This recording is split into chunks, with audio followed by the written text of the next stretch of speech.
Et ancien pensionnaire du lycée Abdoulaye Sadji de Rufisque, Pape Alignan est titulaire d'une maîtrise en sociologie à l'université Cheikh Anta Diop de Dakar et diplômé de l'Institut supérieur des sciences de l'information et de la communication ISIC. Nanti diplôme supérieur en journalisme en 2000, il est recruté la même année par le groupe Sud Communication, 2 ans après avoir exercé dans un journal économique Performance. Il se distingue dans Sud FM par la revue de presse et l'émission Dianobi, largement suivie. En 2007, il devient rédacteur en chef de la première chaîne de télévision privée du Sénégal, la 2STV.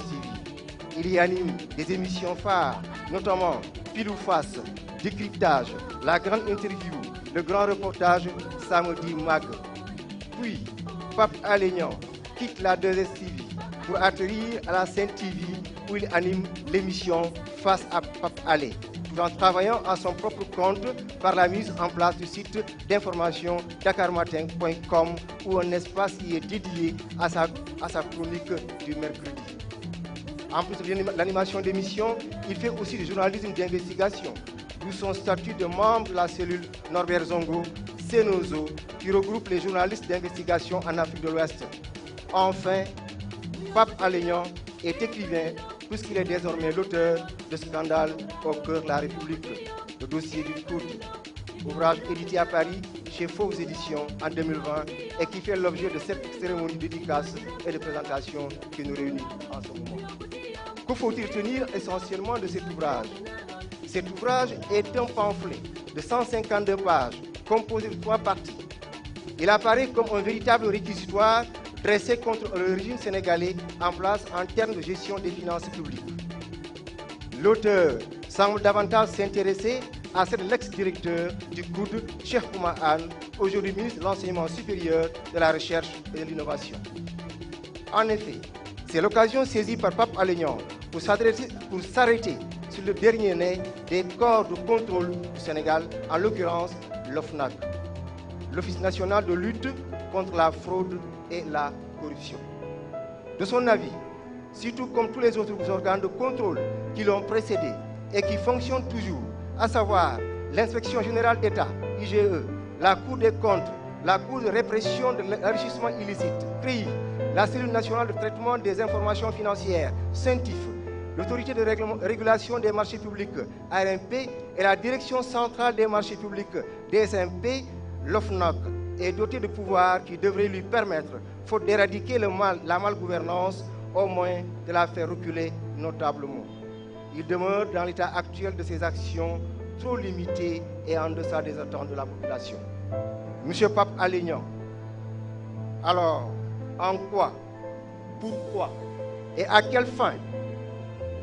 Voilà les quelques questions que nous entendons vous adresser, puisque vous nous avez fait l'amabilité de venir jusqu'à nous, à Ziguinchor, après Dakar et Paris, pour partager avec les Ziguinchorois la quintessence de cet ouvrage qui a très certainement fait couler beaucoup d'encre et de salive depuis sa parution. Vous avez la parole. Permettez-moi quand même de remercier toutes les personnes qui ont fait le déplacement pour venir assister à cette cérémonie. Et avant l'entame de mes propos, je tenais véritablement à rendre hommage à un digne fils du terroir qui incarne à lui seul les valeurs cardinales de la Casamance, des profondeurs. Je vous nomme Guy Marius Sagna.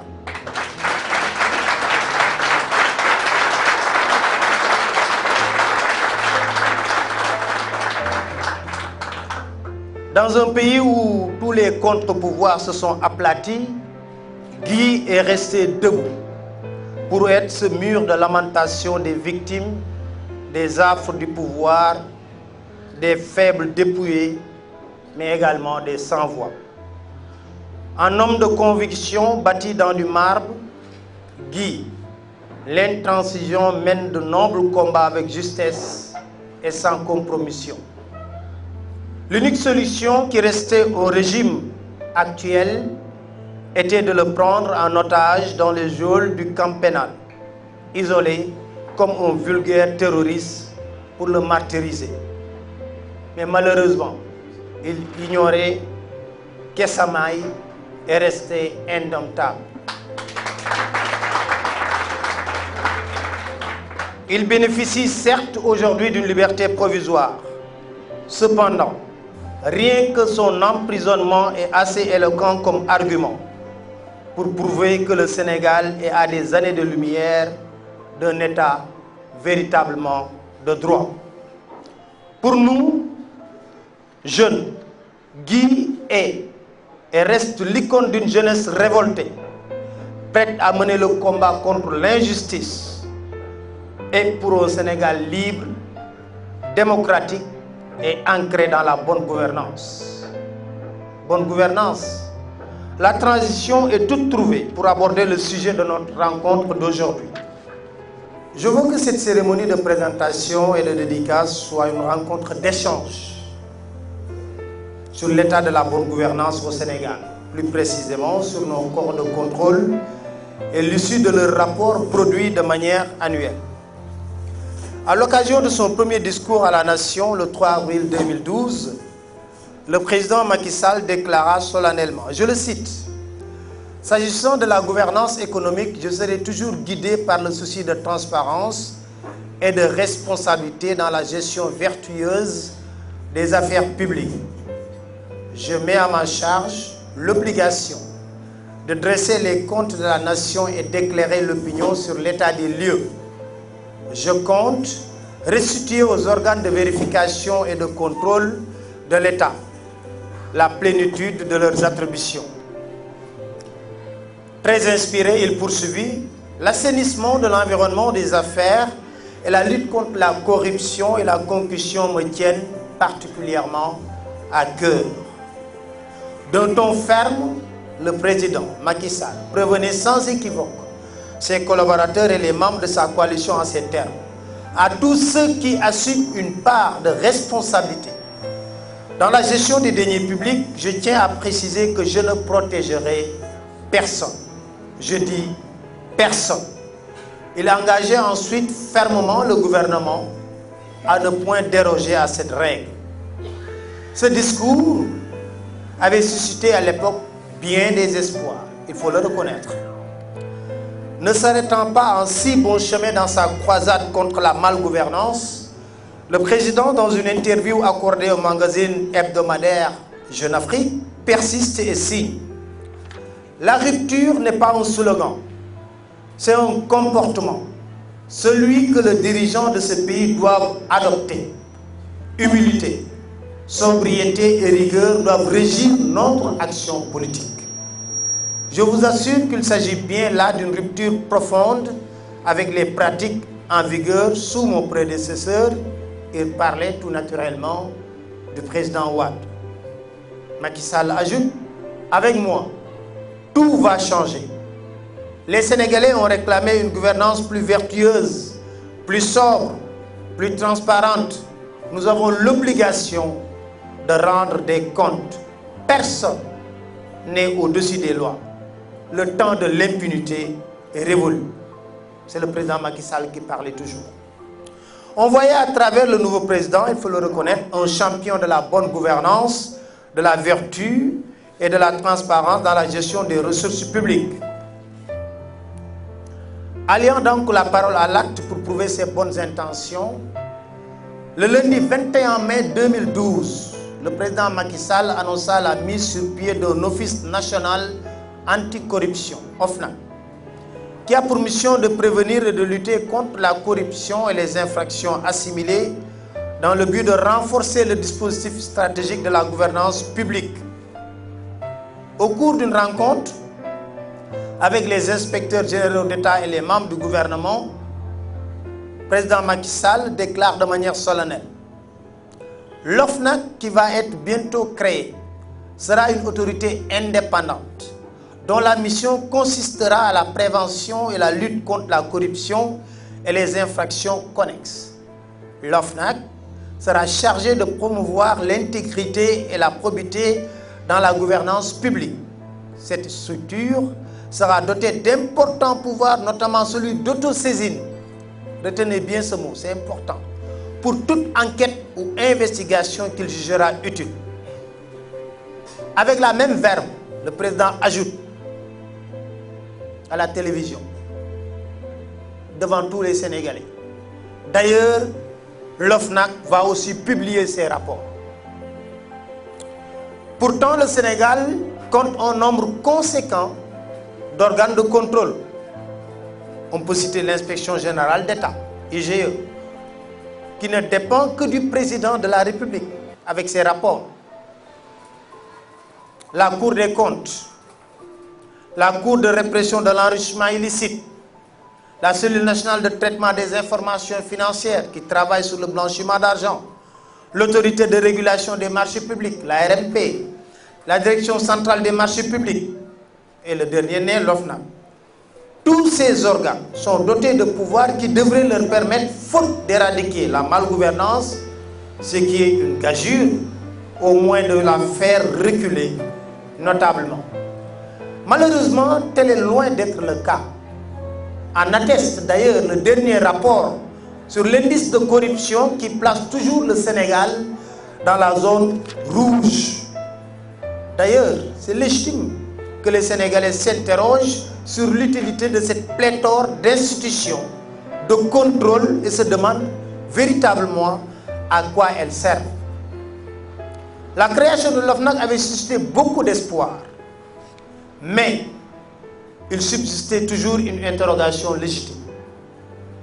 L'OFNAC allait-il pouvoir contourner pour être efficace et efficient dans l'exercice de sa mission les contraintes et obstacles érigés en permanence par le pouvoir politique sur le chemin des organes de contrôle? La suite a prouvé que le président n'était mû que par l'euphorie du début, puisque 2 ans après sa prise de fonction à la tête de l'État, les rapports des corps de contrôle, à défaut d'être publiés, souffrent sous le poids de son coude pointu. Et c'est la triste réalité. Ainsi, de 2014 à 2019, les rapports des corps de contrôle se faisaient toujours désirer. Il a fallu que les magistrats de la Cour des comptes tapent sur la table, menacent de publier les rapports concernés pour que le président levât son coude sur les rapports 2015, 2016, 2017. Comble d'absurdité, c'est le président et son entourage qui sont les premiers à dénigrer les rapports des corps de contrôle quand ces derniers épinglent la gestion de hauts responsables de leur parti, l'Alliance pour la République. Malheureusement, l'OFNAC avait suscité beaucoup d'espoir, comme je venais de le dire, mais l'office n'a pas échappé au même sort qui était réservé aux autres organes de contrôle. Quand la première patronne de l'OFNAC, Nafi Ngom Keïta, avait publié ses rapports de 2014-2015 qui concernent le rapport du COUD, les membres de l'APR l'avaient crucifié pour avoir eu l'outrecuidance de mettre à nu la gestion scandaleuse de certains de leurs camarades à la tête d'entreprises publiques ou parapubliques. Rappelez-vous, chers amis, Oumar Youm, à l'époque directeur de cabinet du président de la République, avait fustigé la démarche de l'OFNAC, qui selon lui n'a pas respecté son obligation de réserve.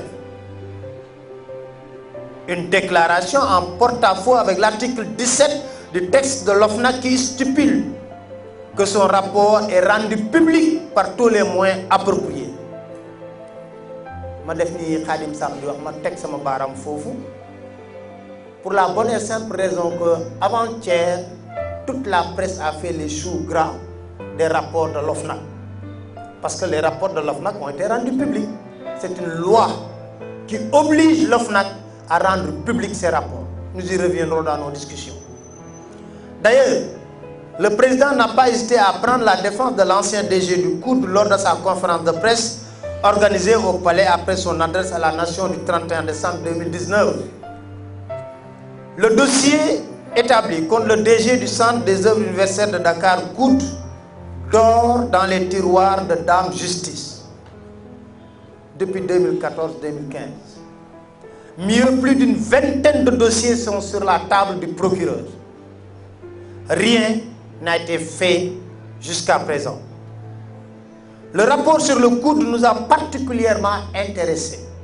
Juste rappeler que l'OFNAC n'a pas été le premier organe de contrôle à avoir épinglé et décrié la gestion du COUD. De long en large, je suis revenu sur le livre sur les différentes gestions qui ont été épinglées par la Cour des comptes, en passant par Sada Ndiaye du régime socialiste. Il y a un chapitre intitulé COUD, vache à lait de tous les régimes qui se sont succédés. Matabara Diop, Sitor et tant d'autres personnes ont été épinglées dans la gestion, mais rien n'a été fait.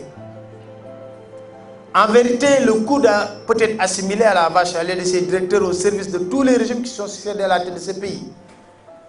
La polémique soulevée par le rapport de l'OFNAC sur la gestion du COUD nous a poussé à vouloir en savoir davantage. C'est ce qui a donné naissance à ce livre. Un livre qui s'est basé intégralement que sur le rapport produit par l'OFNAC. Que sur le rapport produit par l'OFNAC.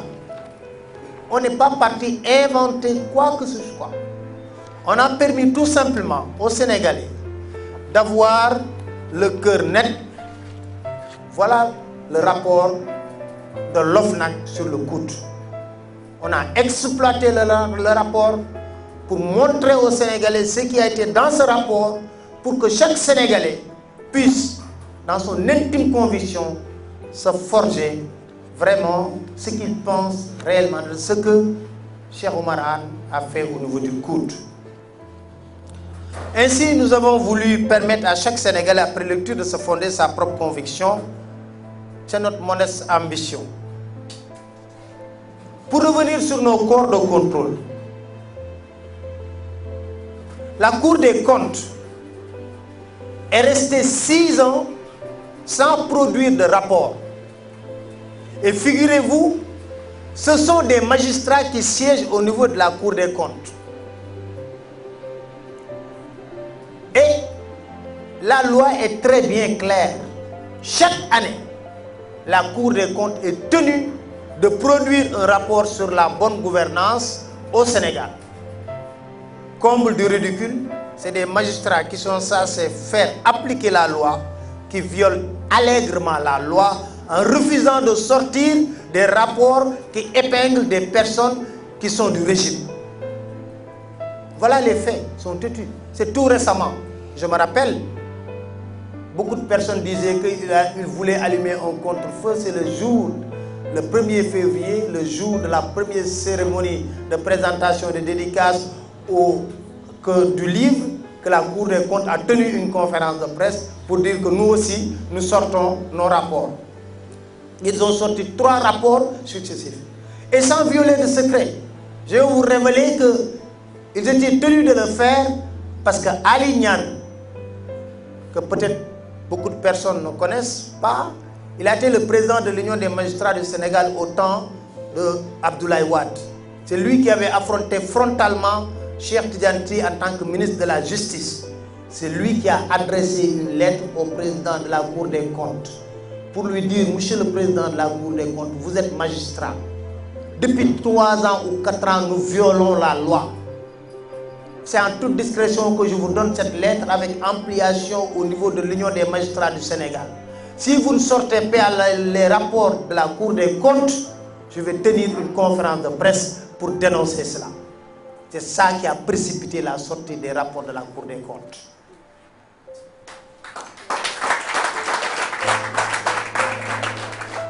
Et pour revenir sur toujours la Cour des comptes, quand la Cour des comptes a sorti ses rapports, le seul ministre à avoir osé rabrouiller et humilier les magistrats de ce corps de contrôle, c'est Moustapha Diop. Alors il était à l'époque ministre délégué auprès du ministre de la Femme, de l'Enfant et de la Famille, chargé de la microfinance et de l'économie solidaire. C'est juste pour vous montrer comment des personnalités de la République travaillent pour décrédibiliser des organes de contrôle qui travaillent pour la République, qui travaillent pour le peuple sénégalais. Moustapha Diop avait lancé la figure d'Abdoul Majid Gueye, président de la commission des comptes et de contrôle des entreprises publiques, qui avait fait le déplacement pour auditer son ministère. Vous êtes de petits magistrats, de rien du tout, payés pour me déstabiliser. Vous ne faites pas partie de la Cour des comptes, mais de la Cour de règlement des comptes. Voilà les propos qu'il avait tenus à des magistrats. Et je vous parle en connaissance de cause, et ça vous pouvez le vérifier. Les magistrats étaient tellement en colère qu'ils m'avaient sollicité par le canal de Alignan pour venir faire l'émission Samedi Mac que j'animais sur la 2STV. Et Alignan était mon invité. Et il a clairement expliqué ce que le ministre avait dit aux magistrats. Et il avait dit, si c'était au temps de Diouf, même Wade, Moustapha Diop allait être limogé.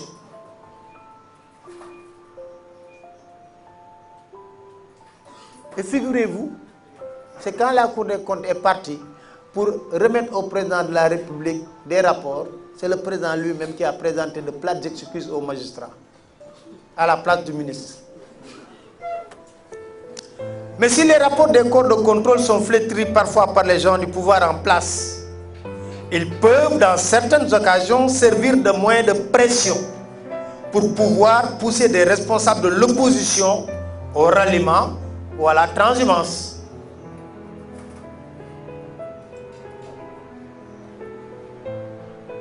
Vous m'avez entendu, j'espère.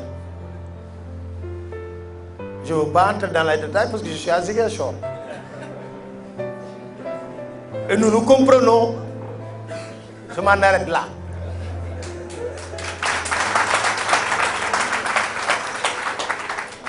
Soit il utilise ces rapports-là pour te dire que le rapport est là. Tu viens te rallier, on oublie le rapport, ou bien tu fais rebus.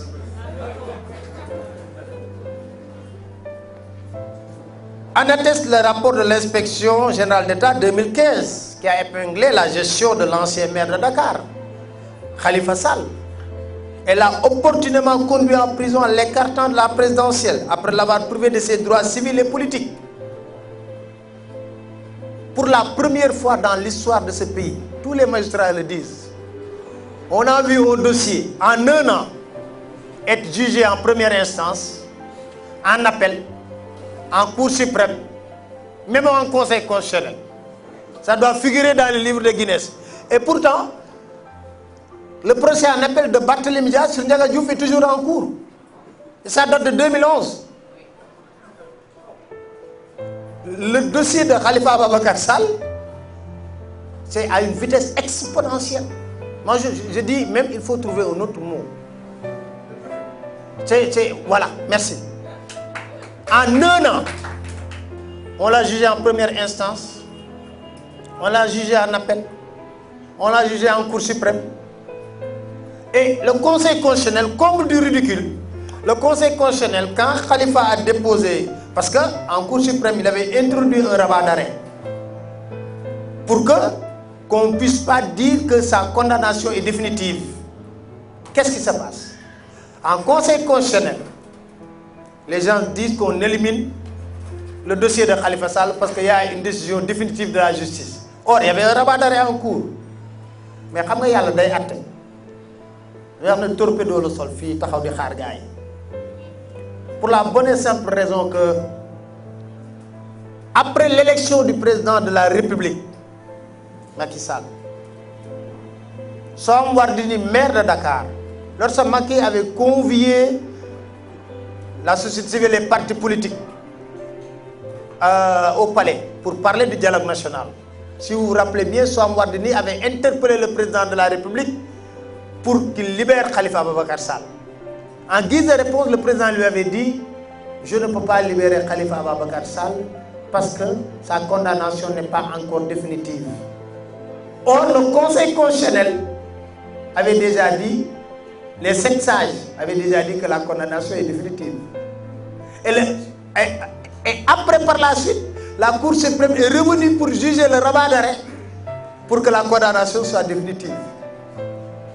Pour vous dire que comment il joue un peu avec les institutions.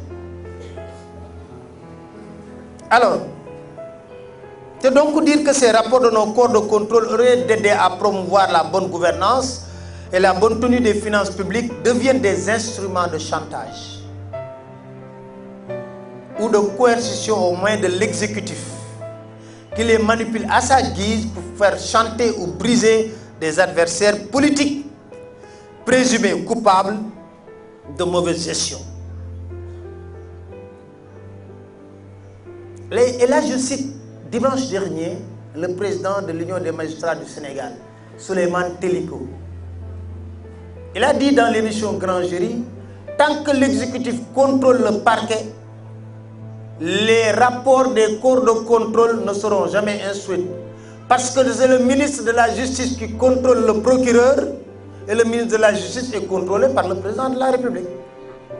C'est logique.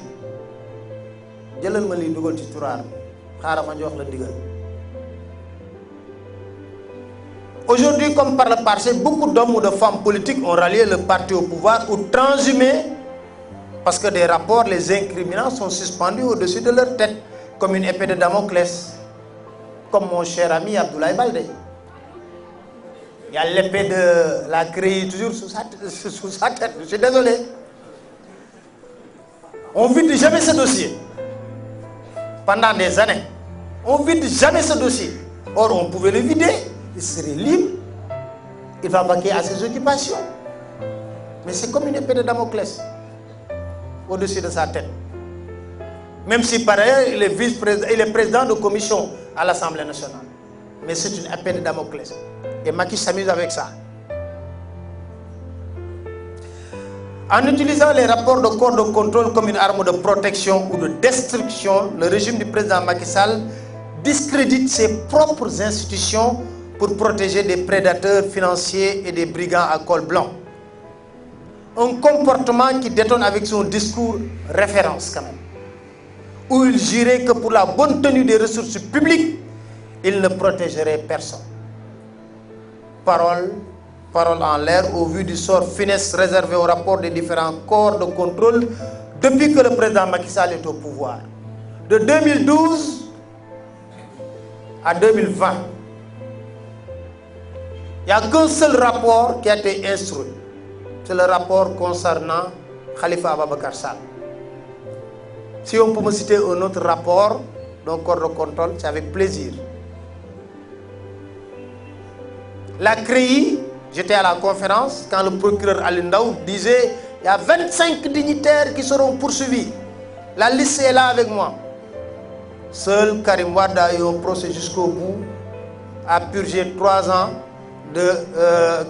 d'emprisonnement pour être gracié. Taïbou Ndiaye, c'est pour le spectacle. Abdoulaye Baldé, il y a l'épée de Damoclès au-dessus de sa tête. On ne vide jamais le dossier. Juste également rappeler que depuis sa réélection, parce qu'on parle de bonne gouvernance quand même, c'est pourquoi je dis qu'aujourd'hui, je souhaiterais qu'on parle, qu'on échange On parle de Bruno. Depuis sa réélection, le président Macky Sall n'a pas encore fait sa déclaration de patrimoine. Or, la Constitution est claire à ce niveau. La Constitution dit, avant sa prestation de serment, le président de la République est tenu de faire sa déclaration de patrimoine. Mais il ne le fera pas parce que 7 milliards est monnaie contre Tchaouli. Or, à quoi même sert cette déclaration de patrimoine?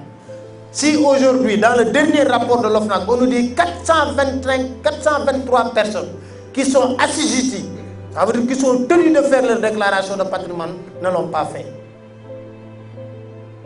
Pourtant, je me rappelle, le président Macky Sall avait averti en 2014, à l'époque c'était Seydou Ndiaye Diakhaté, c'était même Nafi Ngom Keïta qui était la présidente. Et vous, mes ministres et les directeurs de société, si vous ne faites pas votre déclaration de patrimoine jusqu'au 31 décembre 2014, je vais sévir. Rien n'a été fait. À quoi ça sert même de faire une déclaration de patrimoine à l'entrée et ne pas faire cette même déclaration de patrimoine à la sortie? L'intérêt, c'est de savoir si ce que vous percevez avant peut te permettre de s'enrichir comme cela à la sortie. Si vous dites que moi, j'ai 10 millions, voilà ma déclaration de patrimoine à l'entrée. Je suis ministre. 3 ans ou 4 ans, vous êtes limogé. Vous faites votre déclaration de patrimoine, on vous retrouve multimilliardaire. 4 milliards ou 5 milliards, on doit vous arrêter. Pour que tu expliques, parce que tu ne peux pas avoir des ressources financières qui peuvent te permettre de s'enrichir à ce niveau. Un fonctionnaire de l'État ne peut pas être riche. C'est l'agent judiciaire de l'État qui le dit. Un directeur de société qui perçoit 5 millions ne peut pas offrir 50 millions. Il va le prendre où? Il va le prendre où?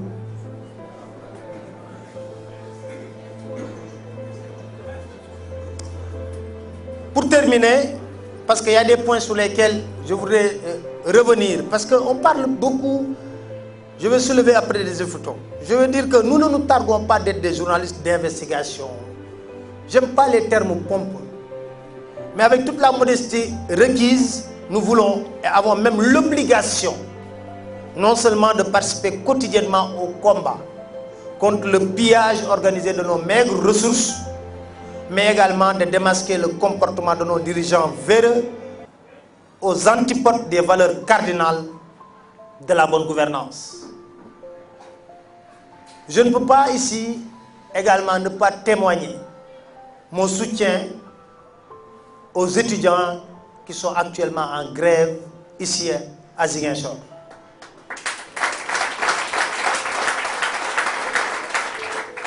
Pour la bonne et simple raison que je ne me prononce pas sur un sujet si je ne le maîtrise pas ou si je n'ai pas d'informations.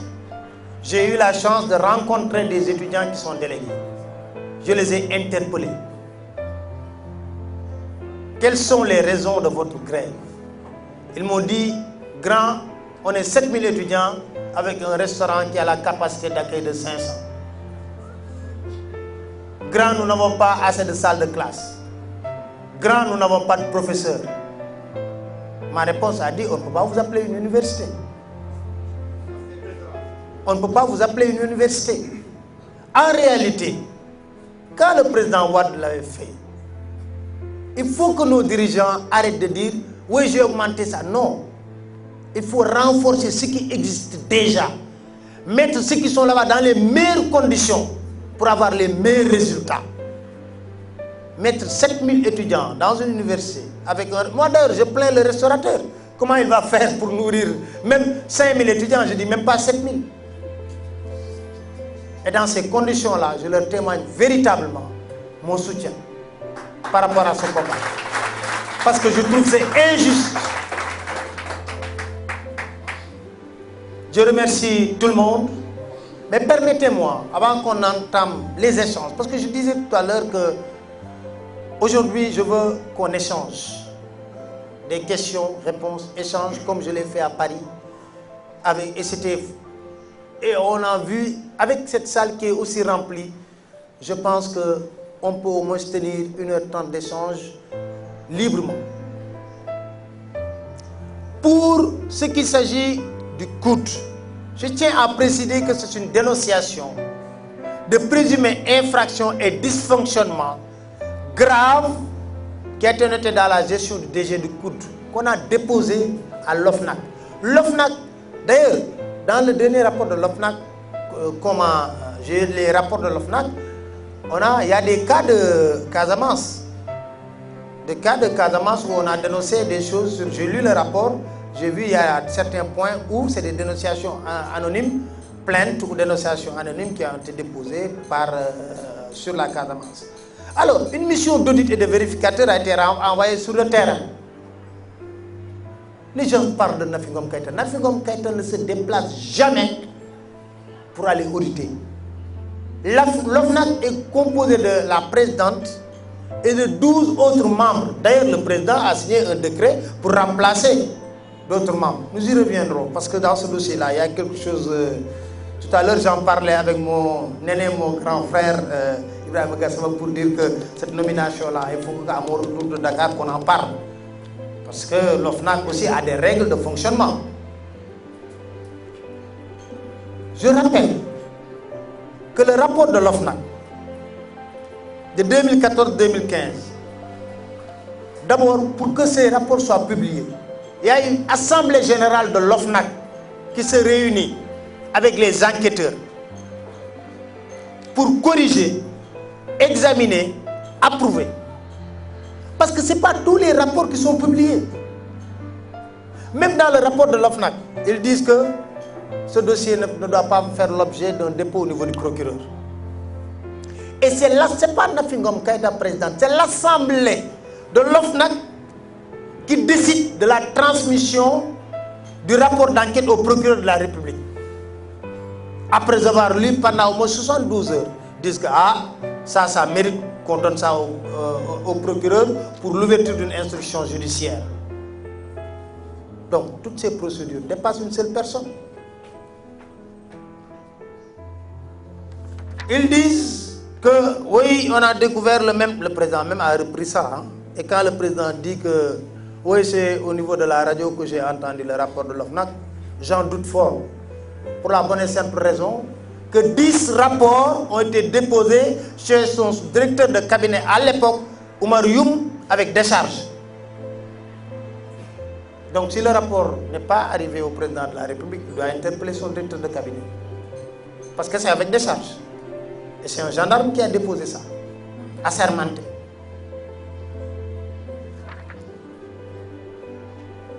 Alors, les gens qui disent que oui, on a vu le rapport, c'est la première fois qu'un auditeur publie un rapport qui n'est pas contradictoire. Ce que prévoit la loi, Cheikh Omaran et ses collaborateurs ont été tous entendus sur procès verbal. Tous ont été entendus. Et le procureur le sait, parce que les procès-verbaux sont dans ce rapport. D'ailleurs, il y a un point sur lequel je suis revenu dans le livre, quand on l'a épinglé, il a remboursé. On voyage sur New York, on lui a dit ça et ça et ça, le restant de l'argent, il a remboursé. Ça est dans le livre. Et les PV sont joints au rapport d'enquête destiné au procureur de la République. Si jamais il devait se présenter devant le magistrat, mais le procureur de la République aura l'opportunité de regarder les PV, de voir les réponses, d'instruire. Je rappelle également ici, un rapport ne met pas un homme en prison. Un rapport sert tout simplement à tu donnes le rapport au procureur, il donne un juge d'instruction qui instruit. Il peut instruire à charge, comme il peut instruire à décharge. Tu peux même aller au tribunal, le juge, tu amènes tes avocats, tu amènes tes arguments, et si tu es blanchi, tu pars. Mais faudrait-il d'abord que ce rapport, que le procureur aille jusqu'à instruire ce rapport. C'est ça le plus important. Alors, on parle d'acharnement d'une presse contre lui. Il n'y a pas d'acharnement. Moi, je ne connais même pas Cheikh Omaran. Je ne me connais même pas. La preuve, dans le livre, il y a un chapitre que je lui ai consacré. quand il a contre-attaqué, insulté Nafi Ngom Keïta, il y a un chapitre où j'ai écrit Cheikh Oumar Anne contre-attaque et explique. Si je voulais tout simplement charger Cheikh Oumar Anne, je ne prendrais pas ces précautions pour prendre un chapitre dédié à Cheikh Oumar Anne de tout ce qu'il a dit par rapport à ce rapport. Ça y est dans le livre. Il dit que oui, il y a des membres de la communauté universitaire qui disent que le rapport est impertinent. Je ne l'ai jamais vu, ni entendu. Peut-être suite à mon livre, j'ai vu que l'intersyndicale projetait de porter plainte, des trucs comme ça. Je dis, moi, ces histoires de plainte-là, c'est une affaire d'avocat. Moi, je ne suis pas avocat. Il a ses avocats, j'ai mes avocats. Lorsque la citation directe est arrivée, j'ai pris un coursier, je lui ai dit, amène-le chez l'avocat. Il n'a qu'à travailler. Bon, il a du travail. Moi, je continue mon travail. Moi, je suis journaliste.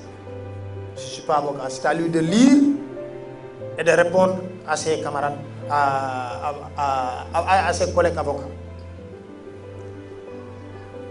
Il dit que le chef de mission de cet audit, c'est pour lever certaines indications, des choses qui sont totalement fausses. Pape Ibra Kébé avait fini par être renvoyé de l'OFNAC pour incompétence après avoir produit le rapport. C'est faux. C'est archi faux. Ce qui s'est passé en réalité, c'est Pape Ibra Kébé qui a dirigé l'équipe qui a audité le coude.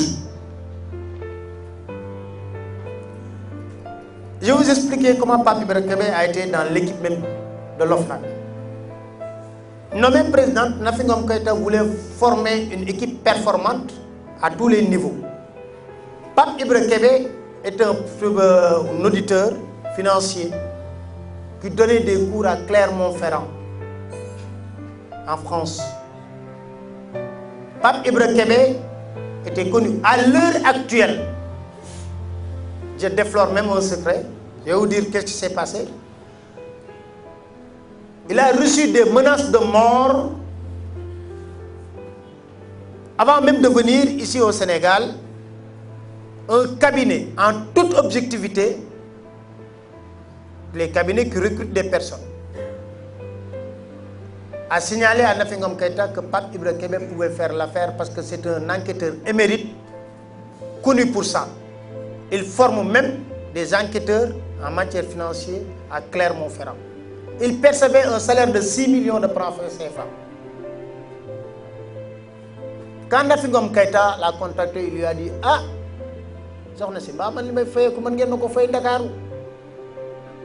est-ce que vous pouvez me payer la même chose? Nafi Ngom Keïta lui a dit, ah, sincèrement, parler de filles, ils perçoivent 2 millions plus cher quand tu es membre de l'OFNAC. Il a dit, ah, 2 millions, laissez-moi parler avec mon épouse avant de prendre la décision de venir servir mon pays parce que je suis patriote. Son épouse lui a dit, quand ton pays t'appelle, c'est un devoir. Il est venu, il a fait l'enquête. Il a fait l'enquête du coude. Après, il a reçu des menaces de mort.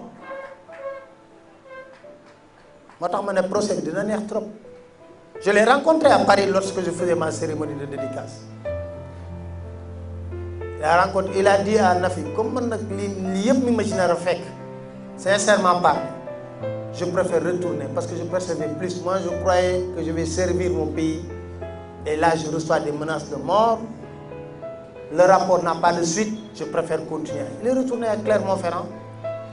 Et aujourd'hui, au moment où je vous parle, la gendarmerie française a recruté Pape Ibra Kébé comme enquêteur sur les délinquants financiers.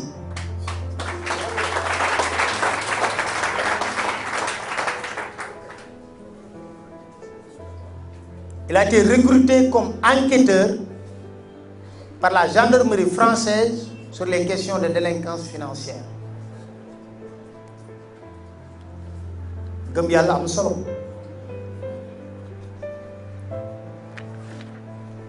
Alors, voilà quelques informations que je voulais partager avec vous. J'espère que je n'étais pas long, mais il fallait quand même camper le débat pour qu'on puisse maintenant ouvrir les discussions. Éventuellement, répondre aux questions qui seront posées. Je vous remercie. Merci beaucoup. Et autant les étudiants que les enseignants-chercheurs, tous sont en train aujourd'hui de souffrir le même martyre. Donc, des chantiers qui sont là depuis 2015. Hein? Maintenant, on nous envoie, comme vous avez dit, on passe du simple au double. Hein? Nous étions à peu près 4 000, 5 000, maintenant nous tournons autour de 7 000, bientôt 8 000. Les chapiteaux qu'on commence à construire pour démarrer les enseignements avec des étudiants de L1, c'est quand même dramatique. Donc, effectivement, il y a ces problèmes-là. Vous êtes arrêté sur comment dirais-je, vous êtes passé sur le document sonore du chef de l'État. Hein? En quelque sorte, vous êtes en train de revenir sur un concept devenu aujourd'hui dans ce pays, mais un concept ensuite galvaudé, c'est-à-dire tout simplement le Wawahed. Pardon? Voilà, donc la parole qu'on ne respecte pas. Alors, là aussi, ça ne tombe pas dans l'oreille d'un sourd. Dans l'oreille d'un sourd, monsieur Pape Alé, parce que, je le rappelle, je suis ancien chercheur en littérature orale. Je travaille essentiellement sur les genres heureux, entre autres l'épopée, le conte, le mythe, si vous voulez, les proverbes, les devinettes. Vous êtes revenu sur Thierno Souleymane Baal quand il parle de l'imama. Un imama, ce texte-là, quand même, j'aurais bien aimé le partager avec vous, parce que tout simplement, ça renvoie à des valeurs quand même très importantes et qui semblent en train d'être tout simplement perdues. Quand il vous dit détrôner tout imam dont vous voyez la fortune s'accroître et confisquer l'ensemble de ses biens, combattez-le et expulsez-le s'il s'entête et veillez bien à ce que l'imama ne soit transformé en une royauté héréditaire où seuls les fils succèdent au père. Donc ce sont les propos de Thierno Souleymane Baal, fondateur de l'État théocratique Fouratoro du XVIe siècle. Donc encore une fois, revenir sur les valeurs cardinales de nos sociétés, tout simplement rebâtir ces sociétés et repartir sur de bonnes bases, ça c'est encore une fois ce que vous êtes en train de rappeler. Donc je ne monopoliserai pas la parole. Par contre, je vais quand même vous provoquer un tout petit peu, puisque vous avez repris ici des propos que vous avez quand même récusés. Hein? Parce qu'après la sortie de votre ouvrage, lorsque vous l'avez présenté à Dakar, ensuite à Paris, mais il y a quand même un pôle d'avocats de Cheikh Oumar Anne qui a réagi. Alors, que répondez-vous au pôle d'avocats commis par Cheikh Oumar Anne qui semble vous reprocher votre manque de fidélité au rapport de l'OFNAC ayant inspiré la rédaction de ce ouvrage? Le rapport, il est là, mais ce pool d'avocats semble tout simplement considérer que vous avez tué sur un certain nombre d'éléments, vous êtes tué sur un certain nombre d'éléments, donc vous avez tout simplement fait des choix dans le rapport. Alors, puisque vous êtes là, vous avez aussi écrit, je voudrais bien que vous reveniez sur cette question. Le procès, il va y avoir lieu, encore une fois de plus. Parce que, en réalité, on n'a jamais voulu faire le procès du rapport de l'OFNAC. Mais quand on va enrôler le procès, ce sera d'abord le procès du rapport. Pour la bonne et simple raison que il dit que je l'ai diffamé à travers le rapport de l'OFNAC. Mais le rapport de l'OFNAC n'a jamais été jugé. Il faudrait d'abord que le rapport de l'OFNAC soit jugé et que le juge estime qu'on a diffamé Cheikh Oumar Anne. Si je reprends ce rapport, dans cette occasion, je l'ai diffamé. Mais le rapport n'a jamais été jugé. Ça, c'est un. Et puis, je ne veux pas déflorer nos secrets, parce que nous aussi, nous tenons nos réunions, parce que quand on va en procès, vous savez, ce n'est pas mon premier procès. Ce n'est pas mon premier procès. D'ailleurs, je ne vais pas attaquer mon grand frère Ibrahim Gassama. J'ai l'habitude de lui dire que tu es la première personne à m'avoir mis en prison. Et c'est vrai. Et c'est vrai d'ailleurs. Il est la première personne à m'avoir mis en prison. Mais dans le cadre de notre travail, j'étais fier. J'étais fier d'être mis en prison dans le cadre de ce travail. Quand je suis sorti de prison, quand le journaliste de TV5 m'a interviewé, je lui ai dit, il me dit si c'était à refaire, je lui dis dans les mêmes conditions, si c'était à refaire, j'allais faire la même chose. Je l'assume. C'était une interview de Salif Sadio, la première. Sous Watt. Mais en 2018, j'ai eu un procès, non 2019, non 2018, j'ai eu un procès contre Abdoulaye Sylla, qui est très fort, Société Ecotra, qui a gagné à 150 milliards l'assainissement de Diamniadio, qu'on n'a jamais connu, qu'on présente comme, je ne sais pas si c'est vrai ou c'est faux, l'argentier. J'ai eu mon avocat, je suis allé, il m'a porté plainte pour acharnement, dénonciation calomnieuse, diffamation. Lui-même, Cheikh Maran, il n'a pas mis acharnement. Au moins, bon, c'est réglé. On est parti à un procès, il avait sa stratégie. Nous aussi, on a concocté notre stratégie. Quand on est allé au tribunal, mais non pour Dalouna, j'ai révélé des choses que je n'ai jamais eu à révéler au public. Et quand j'ai dit au juge, le juge m'a dit, ça, je ne l'ai pas jamais dit à public. J'ai dit, moi, je ne connais même pas, je ne sais même pas si le cours est lancé, teint clair, teint noir, pour s'acharner sur lui. Mais mon rôle de journaliste, quand je vois au Sénégal, quand même, on connaît les grandes entreprises de ce pays qui travaillent dans l'assainissement, dans le BTP. CDE, CSE, Satar, Jean Lefebvre et d'autres, j'en oublie jour.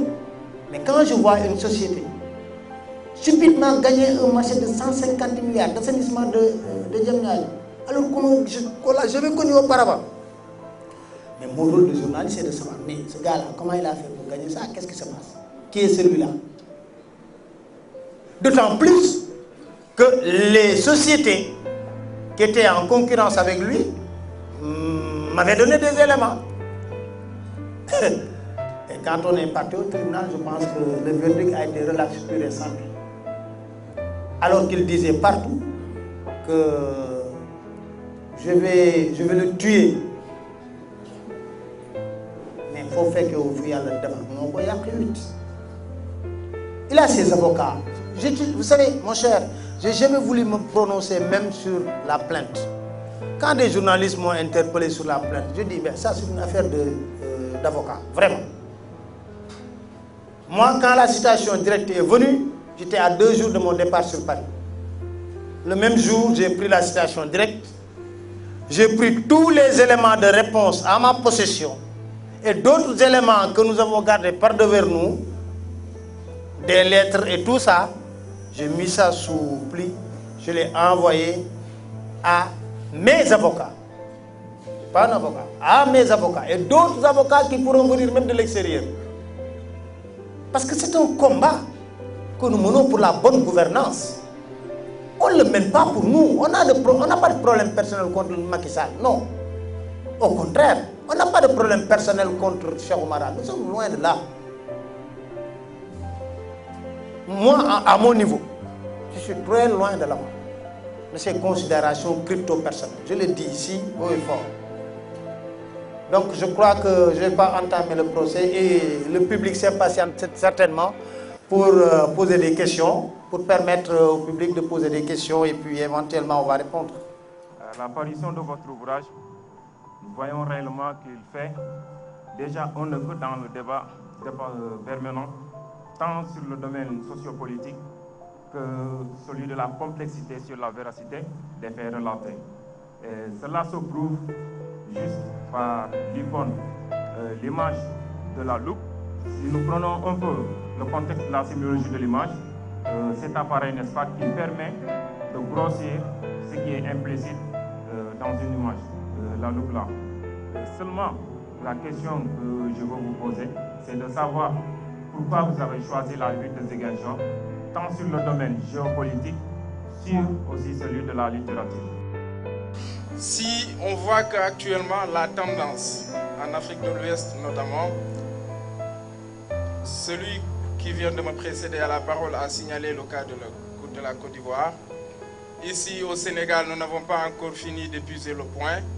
Et en Guinée, ça crée des sacrifices énormes vu par tout le monde.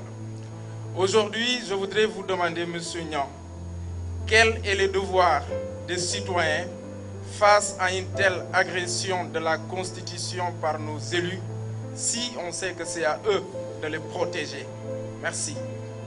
Pape Alé Niang bouge, Guy Marius bouge, certains bougent, les autres regardent, applaudissent, acceptent. Vous allez subir. Si on est arrivé à l'alternance à 2000, c'est parce que les gens ont lutté. Maintenant, la question que moi je pose à Pape Alé Niang, est-ce qu'il a un dispositif important pour sa sécurité?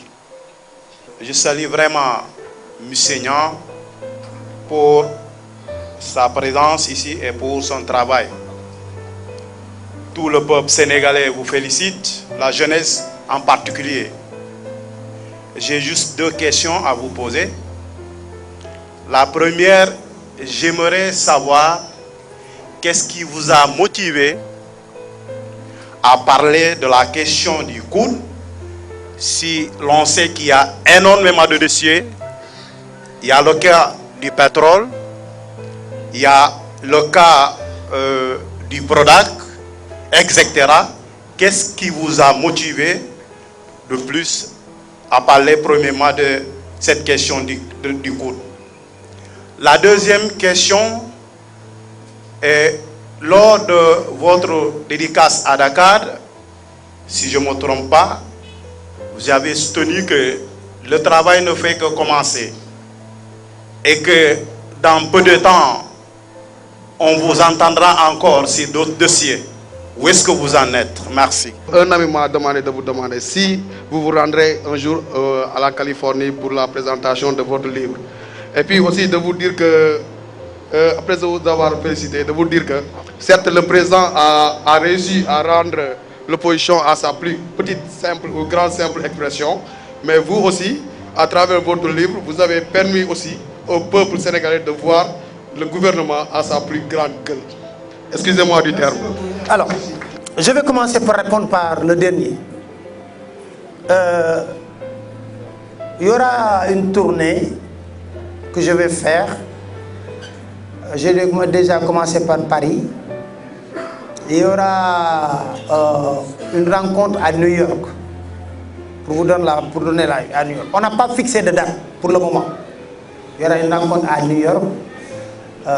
Washington également, parce que les Sénégalais qui sont établis dans ces villes m'ont déjà contacté.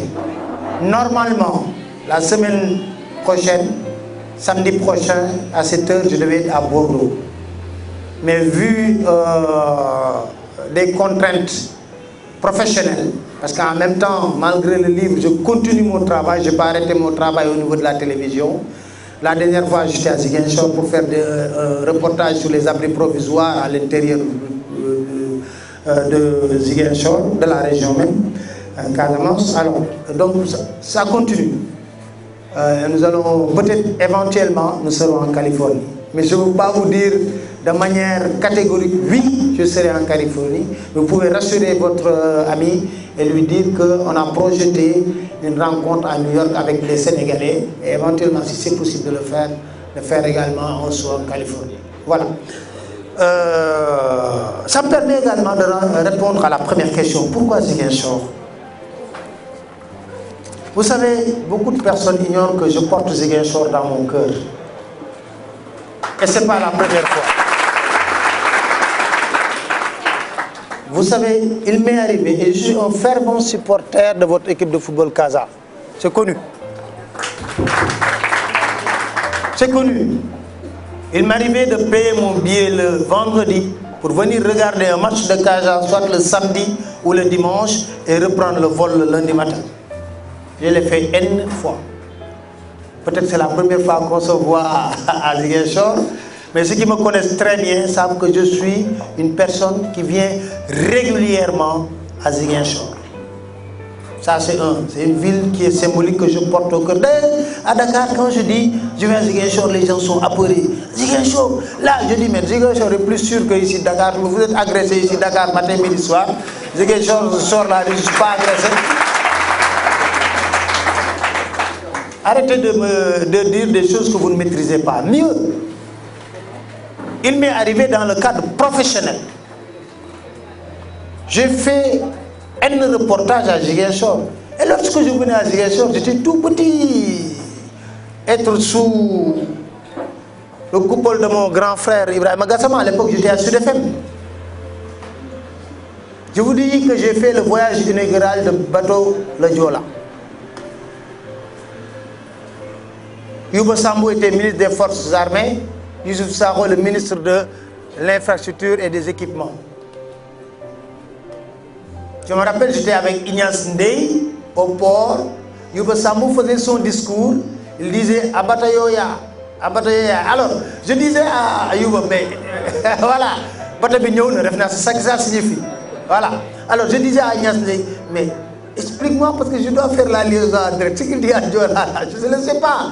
Alors, et j'avais l'habitude de taquiner souvent Ignace. Quand j'étais à Dakar, quand il a envoyé ses papiers, Soukou Papa, je lui dis que, mais attends, Ignace, hein, tout ce qui se passe à Ziguinchor se passe à Soukou Papa. Il n'y a pas le quartier. Hein? Alors, pour vous dire que je suis très attaché à Ziguinchor, j'ai fait le voyage inaugural du bateau Le Diola. Malheureusement, et j'en profite aussi pour présenter mes condoléances à toute personne vraiment qui a perdu un proche sur ce bateau. Et ça, je le dis, et c'était tellement vrai. Je me rappelle, lors de notre premier voyage, on a eu des problèmes avec le bateau. Et le frigo qui est dans l'unité de la cuisine était cassé, tombé. On a interpellé le commandant de bord pour dire que, monsieur le commandant, votre bateau là, est-ce que c'est sûr? Il nous a expliqué. À l'époque, c'est Ben Martar Diop qui faisait le journal à Sud FM. Je parle sous le contrôle d'Ibrahim Gassama. À mon retour, il m'a invité, comme l'invité du journal 12 heures. Il m'a dit, est-ce que tu vas reprendre le bateau quand je dis, ah, Ben, c'est pour vous dire, vraiment, moi, je n'ai pas confiance. Malheureusement, c'est au troisième voyage que le bateau a sombré. Et quand je l'avais dit, le ministre Youssouf Saro m'avait fait appeler pour me dire que, mais ce que tu dis pour appeler les gens, je lui dis que tu m'as demandé. Moi, est-ce que si je devais repartir en Casamance, je vais prendre le bateau? J'ai dit non, je ne vais pas le prendre. Bref, ça c'est des anecdotes que j'ai vécues moi en tant que journaliste, jeune journaliste étant à Sud. Et la première commémoration, on était là. Avec les Djiboka qui étaient dans l'opposition, Feu Djiboka qui était dans l'opposition, l'hôtel Aubert. L'hôtel Aubert, on était côte à côte, même chambre. On a dîné ensemble, il me disait, et Wad, vous vous rappelez la première commémoration du naufrage? Wad avait quitté New York pour venir directement ici. Je me rappelle, Djiboka, il me disait que le vieux là, vraiment c'est un guerrier quoi. Est-ce que tu sais que quand vous prenez le vol à New York pour venir à Dakar, avec le vent, c'est tellement difficile, tu as le corps secoué. Malgré son âge, il tient à venir à Ziguinchor. Tout cela, c'est des choses que j'ai vécues dans cette ville. C'est pour vous dire que je suis profondément marqué par Ziguinchor. Voilà les raisons. Je pouvais commencer par ailleurs. Je pouvais commencer par Saint-Louis, une ville que j'adore également, pour qui j'ai consacré mon mémoire en maîtrise de sociologie. Donc, mais Ziguinchor, je le porte dans mon cœur. Et j'ai tenu, moi, à venir d'abord, parce que certains amis ne pourront jamais comprendre pourquoi je ne suis pas venu à Ziguinchor en premier. Et vous disent, ah, mais vous là, on vous entend et vous dites que vous aimez Ziguinchor, on ne vous a pas vu à Ziguinchor. Bref, voilà la simple raison. J'ai tellement d'amis à Ziguinchor, à gauche, à droite, au milieu, au centre, partout. Quand je dis à gauche, à droite, du pouvoir, comme de l'opposition. Mais aussi des amis simples, des confrères qui sont exceptionnels avec moi, des grands frères qui sont des confrères. Quand je cite toujours Ibrahim Gassama, c'est un grand frère pour qui j'ai beaucoup de respect. Parce que j'ai partagé mes débuts, je l'ai trouvé à Sud. J'ai partagé mes débuts sur les faits avec lui.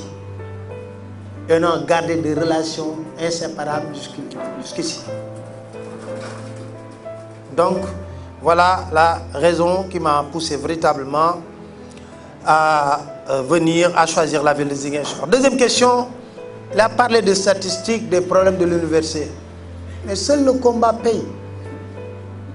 Seul le combat paye. Il n'y a pas de secret. Nous étions des étudiants, on a mené des grèves.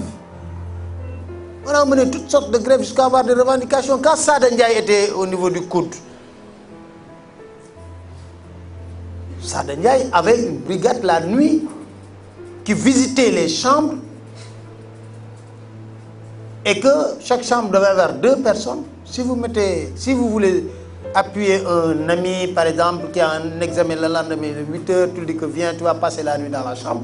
Mais nuitamment, à minuit, les brigades tapaient sur la porte, ouvrent. S'ils trouvent une 3e personne, vous perdez votre chambre. Quand ils venaient avec des gardes-corps. Mais un jour, quand on en a marre, ça a chauffé. Le premier acte qu'on a fait, c'est de brûler son bureau pour lui dire que malgré vos gardes-corps, toi, tu ne vas même plus venir au coude. On a mené ce combat. Et encore pire, tout le monde n'avait pas accès au restaurant. Tu avais un de tes meilleurs copains avec Sada Ndiaye qui était du coude. J'étais étudiant en sociologie. Qu'est-ce qu'il faisait? Certains avaient la carte, d'autres n'avaient pas la carte. Nous, quand on allait au restaurant, pour permettre à nos camarades de manger, on prenait nos pains, qui étaient toujours comme on mettait du chocolat dessus, hein, pour donner ça à nos camarades qui sont restés dans nos chambres. Et on fait du thé, c'est avec ça qu'ils prenaient le déjeuner. Tout cela, mais on s'est battu. Quand on s'est battu, il a compris que ça ne va plus passer. On a fait sauter cette décision. Seul le combat libère, il n'y a pas de secret. Vous parlez des statistiques, partout c'est pareil. Mais l'université Cheikh Anta Diop, c'est une commune. Ce n'est pas une université, 70 000 personnes. Il y a même des communes qui ne font pas 70 000 habitants au Sénégal. Quand on parle d'abri provisoire, l'université a des abris provisoires. Aller à l'université, c'est des chapiteaux qu'on met un peu partout pour permettre aux étudiants d'apprendre. À Dakar même. Moi, parler de Ziguinchor, je te parle de Dakar. Parce qu'il m'arrive très souvent d'aller au restaurant des professeurs, de déjeuner avec eux. Tu vois des chapiteaux. Donc, c'est le combat. Il faut le mener, mais avec intelligence. Avec intelligence, parce qu'on ne peut pas tout avoir sur une plateforme revendicative. J'ai été meneur de grève. Ceux qui connaissent le lycée Abdoulaye Sadji de Rufisque, dites-leur Pape Alé Niang, ils vous diront que toutes les grèves, ils disaient au maire, Maître Fombaye Jacques Diop, aujourd'hui, aucune école ne va fonctionner, privée ou publique. Et quand je lui disais ça, il dit qu'il va le faire. Lui, quand il le dit ça, il va le faire. Mais c'est dans les négociations, on gagne des points par-ci, on lâche d'autres. Mais il faut mener le combat. C'est ce que je crois. Mais avec intelligence. Mon cher grand-père, il y a d'abord mon ami Aliou Diallo du FNDC. Je partage avec vous votre souffrance. Raison pour laquelle je pense que je suis le seul journaliste sénégalais qui a déjà mis les pieds pendant cette période en Guinée-Conakry. Qui a partagé avec vous une marche sur comment vous appelez, le Grand Boulevard. Le reportage est sur le net, hein, tout récemment. Vous étiez vécu de rouge, j'étais avec Sidi Akouaté, j'étais avec Selou Dalen Diallo. On a fait le cortège et on a tiré des balles réelles. J'étais là-bas. Et c'est un des éléments de Selou Dalen Diallo qui m'avait... Je ne savais même pas que c'était aussi lourd un gilet pare-balles. C'était très lourd. On m'a même fait porter ça. J'étais pour faire le reportage là. J'étais là-bas. C'était un reportage d'1h30 où j'ai eu à interviewer Selou Dalen Diallo, Makhtar, qui est maintenant de l'autre camp, qui était le porte-parole de Selou Dalen Diallo, mais qui a transhumé pour mettre de l'autre camp, qui vient très souvent à Dakar. Mais moi, je crois que vous êtes dans le bon droit. On ne peut pas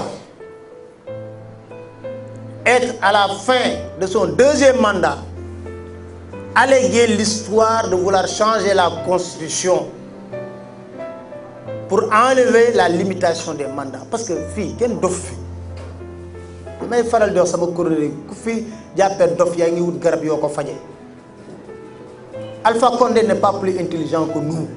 Ce qu'il veut, c'est tripatouiller la constitution pour enlever, non pas pour mettre troisième mandat, non, pour enlever la limitation des mandats.